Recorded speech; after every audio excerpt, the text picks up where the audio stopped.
करके जिसने द्वापर त्रेता में युग जीता है, असुरों का वध किया है, उसने पूर्णिमा माता का यज्ञ करने के बाद उनका आशीर्वाद प्राप्त इसी भूमि पर लिया। इसी भूमि पर राम ने आकर के आशीर्वचन लिया, कृष्ण ने आकर के यहाँ आशीर्वचन लिया। यज्ञ यानी करने के बाद में पूर्णिमा माता का, और पूर्णिमा माता जिस दिन खुश हो जाएगी आप लोगों के ऊपर और कहेगी कि जाओ बच्चों अब तुम काम करो जा करके, तो भैया ने कहा जब तक मृत लोक में ये निर्माण हुआ था, पूर्णिमा माता ने कहा था कि जब तक मैं खुश नहीं होंगी और मेरा आशीर्वचन जिनको नहीं मिलेगा वो कभी भी विजय प्राप्त नहीं कर सकते हैं। इसलिए उनके आशीर्वचन के लिए, पूर्णिमा माता को जगाने के लिए और उनको खुश करने के लिए हम लोग यहाँ यज्ञ पर उनकी आहुति जाते हैं और कहते हैं कि ये माता जल्दी से आप अपना आशीर्वचन दे दो जिससे हम जल्दी से आगे बढ़ जाए आपका आशीर्वचन लेने के बाद। लेकिन अब जो है समय नजदीक आ रहा है, माता भी तैयार हो रही है और जिस दिन वो प्रकट होकर के आपको आशीर्वाद दे देगी उस दिन कौन सी आपके पास कमी रहेगी इस शक्ति दौलत की। जो शक्ति दौलत मिल जाएगी तो फिर आपके लिए कौन सी कमी रहेगी। इसलिए आप लोग शंका मत करो, शंका विनाश काले व्यक्ति दूधी हो जाती है। तो इसलिए आप लोग तैयारी करो कल के लिए। इस पे ठोक दिया करो, ये ठोक दो। तो इसके लिए कल पूर्णिमा माता के दिन सब लोग हवन पर बैठे। अरे एक दिन की सेवा मांगी जाती है, एक दिन की सेवा माता के चरणों में लगा दीजिए, हवन में लगा दीजिए और उसका आशीर्वचन ले लीजिए। और भैया दीदी सामने है, क्योंकि ये कहाँ से आए कैसे आए जब आपको पूरा मालूम है कि ये तीनों लोगों से आए हुए हैं, यही सब कुछ करता धरता है। स्वामी जी महाराज तो बाद में आएंगे, इनके हाथ में पूरे विश्व की बागडोर है। इन्होंने रचना मृत लोक की किया है, इन्होंने ही सब कुछ यानी निर्माण किया है, यही यानी जो है बनाएंगे, यही बिगाड़ेंगे। तो इनके कार्य में लगना चाहिए और सतयुग में प्रवेश वही होगा जो इनके आदेश निर्देश का पालन करेगा। जो सतयुग में चला जाएगा आपको उम्र कितने दिनों की मिलेगी ये भी बता दिया भैया ने कि 3000 वर्ष की उम्र आपको ट्रांसफर कर दी जाएगी। 3000 वर्ष के लिए आपकी उम्र सतयुग में मिलेगी। चाहे आप हो, पेड़ हो, पौधे हो, कीड़े हो, मकोड़े हो, जानवर हो, सबको वही उम्र मिलेगी। फिर आपको बताया कल ही कि आप उस समय ईश्वर दर्शन करने वाले हो गए, ब्रह्मदर्शी हो गए, आप सतयुग योगी विज्ञानी हो गए। रोज आओगे जाओगे, लेकिन एक कल सबसे बड़ी बात कही है भैया जी ने, उसको आप लोग समझ लीजिए कि जितने भी महात्मा सृष्टि पर हुए उन्होंने अपने तपोबल से दिव्य आंख खोली और उनको ज्ञान हुआ। कितने दिनों का ज्ञान हुआ, कितने युगों का ज्ञान हुआ, उसकी एक सीमा रेखा थी कि यहाँ तक आप उस ज्ञान को देख सकते हो, आप जा सकते हो, अपने जन्मों को देख सकते हो, 100 जन्म को, 50 जन्म को। ये तो उनका एक बाउंडेशन था उन महात्माओं का, लेकिन आपके लिए बाउंडेशन नहीं होगा। आप जब तक रहेंगे, जितने दिन रहेंगे, जितने दिन मनुष्य शरीर में आएंगे, उतने दिनों के लिए आपका दिव्य नेत्र वैसे खुले रहेंगे जैसे शिव नेत्र खुला हुआ है। ये बंद नहीं होने वाला है। आप रोज देखेंगे, सुनेंगे अपने यानी जो है सारे जन्मों को, सारी व्यवस्था को। इसीलिए स्वामी जी महाराज ने कहा था, याद आ गया, स्वामी जी महाराज ने कहा था 5 महात्मा हर जिले में तैयार किए जाएंगे। जिले की बात है वो यानी एक जगह पे न्याय का तख्त लगाएंगे और न्याय का तख्त लगाने के बाद वो महात्मा, न कोई कोर्ट होगा, न कचहरी होगी, न कोई सिपाही होगा, न मंत्री होगा, न वकील होगा, न जज होगा, कुछ नहीं होगा। वहां पर वो 5 महात्मा उस मुजरिम को बुलाएंगे जिसने गुनाह किया होगा देश के अंदर, और वो महात्मा अपने दिव्य नेत्र से देख करके बता देंगे कि बच्चों तुमने फलाने टाइम पे फलानी जगह पर ये गुनाह किया या नहीं किया। जैसे ही बताया जाएगा तो वहीं पर बैठा न्याय करता वो एकदम फैसला सुना देगा कि इसको ये दंड दीजिए, इसको माफ कीजिए या इसको दंड दीजिए।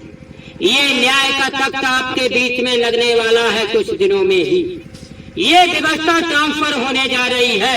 इसलिए इस लोकतंत्र के लिए 2024 में जरूरत पड़ी तो हम इसके लिए भी तैयार हैं। यानी जो है इस लोकतंत्र की व्यवस्था को उखाड़ फेंकने के लिए। और स्वामी जी महाराज ने कहा था कि बच्चों एक समय आएगा जब तुम्हारे हाथ में शासन की बागडोर चली जाएगी और शासन यानी जो है आपके हाथों में आ जाएगा। तो वो समय धीरे धीरे आपके पास आ रहा है। तो उसका टाइम निश्चित हो चुका है। स्वामी जी महाराज के आने का टाइम निश्चित हो चुका है। 1 महीना प्रचार होगा, स्वामी जी महाराज आ जाएंगे। उसके बाद यहाँ पर भूमि पूजन करेंगे। भूमि पूजन करने के बाद 7 दिन तक सत्संग करेंगे और उसके बाद दुनिया को दिखाएंगे कि देखो मैं वही हूँ दूसरा। इसके बाद स्वामी जी महाराज चले जाएंगे, फिर यज्ञ के 50-10 महीने चलेगा और हवन कुंड की पूरी यानी व्यवस्था यहाँ की जाएगी। तो ये परिवर्तन का मंच और सतयुग तीर्थ की ये व्यवस्था यहाँ पर हो रही है। तो इसलिए आप लोगों से प्रार्थना है कि आप लोग आओ और आप लोग देखो और दुनिया में ये नहीं देखो कि वहाँ कौन है, क्या कर रहा है। हमारे पास नई आदमी है। एक ही स्वामी जी महाराज ने कहा था कि 1.25 लाख से एक लड़ाऊं चिड़ियन पे मैं भाग खिलाऊं।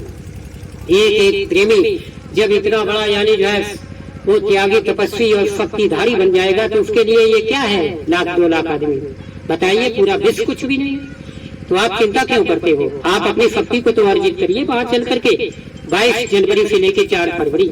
इसके लिए आपको क्या करना पड़ेगा वो तो शाम को बताएंगे विस्तार से, लेकिन फिर भी इसके लिए भंडारा की व्यवस्था चलेगी विशेष और इसके लिए विशेष आपके वस्त्र होंगे, विशेष आपको यानी जो है बेडशीट होगी, वो बेडशीट 3 दिन में बदली जाएगी, धोई जाएगी।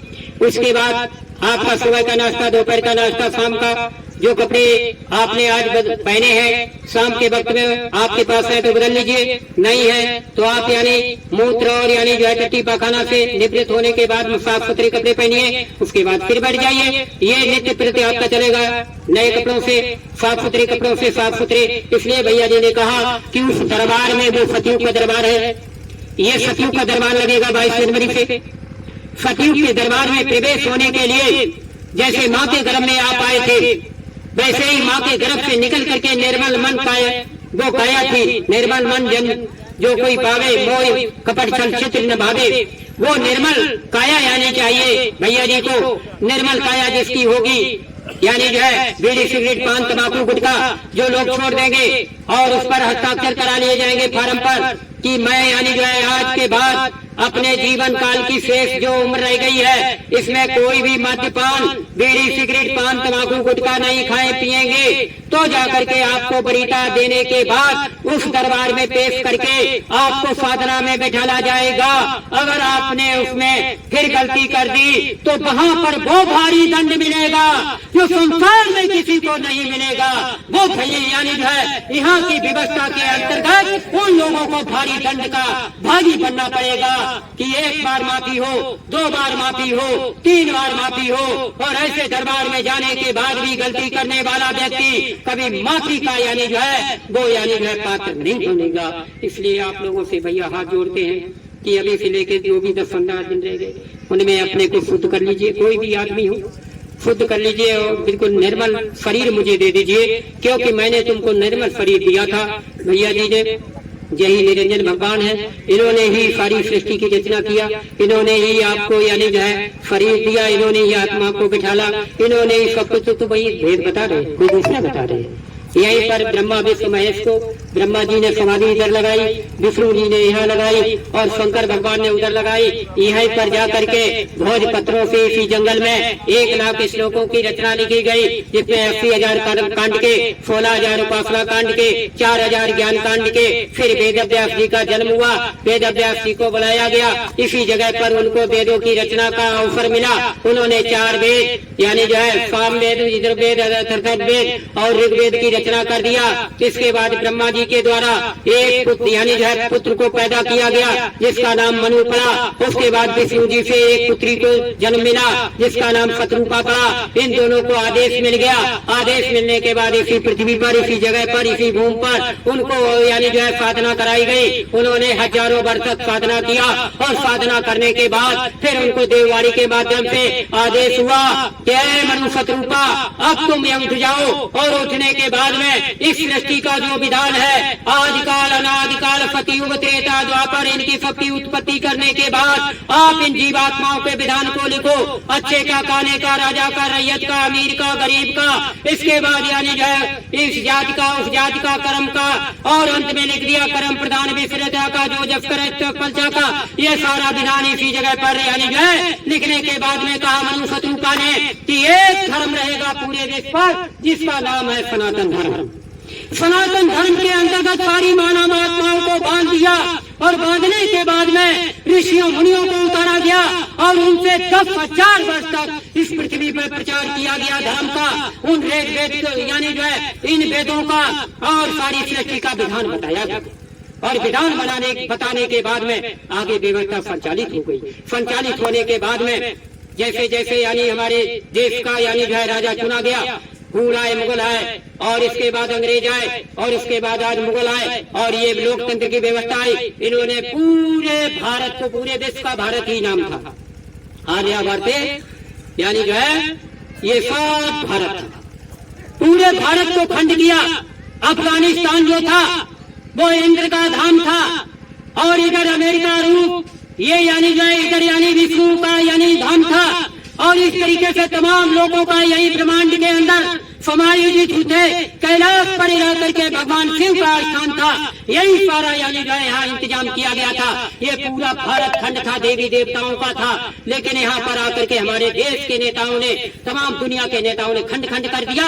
इसलिए अब जाकर के इसको फिर अखंड बनाने के लिए खंड खंड उपखंड बनाकर ये यानी जो है अखंड भारत अखंड बनाने के लिए एक आत्मा निकल चुकी है फिर से युद्ध रचाने के लिए। अब वो आत्मा आ रही है जो विश्व युद्ध में, इस युद्ध के माध्यम से भारत को अखंड बनाएगी और भारत को विश्व गुरु बनाएगी। तब जाकर के राम राज्य, संत राज्य, इसकी स्थापना हो जाएगी।